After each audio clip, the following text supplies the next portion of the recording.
પહલગામ હુમલાને લઈને રક્ષા મંત્રાલયની બેઠક પૂર્ણ થઈ। સીડીએસએ ત્રણેય સેનાના પ્રમુખ સાથે ચર્ચા કરી।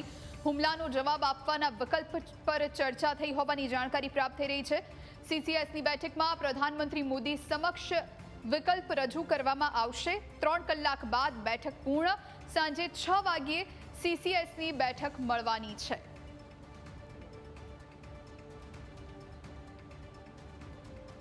તો ગઈકાલે જે હુમલો થયો તેને લઈ અને રક્ષા મંત્રાલયની બેઠક યોજાઈ અને આ બેઠક હવે પૂર્ણ થઈ છે। સીડીએસએ ત્રણેય સેનાના પ્રમુખ સાથે ચર્ચા કરી। હુમલાનો જવાબ આખરે કેવી રીતે આપવો, કઈ રીતની વ્યૂહરચના ઘડવી તેને લઈ અને વિકલ્પો ચર્ચાયા છે। સીસીએસની બેઠકમાં પ્રધાનમંત્રી મોદી સમક્ષ વિકલ્પ રજૂ કરવામાં આવશે।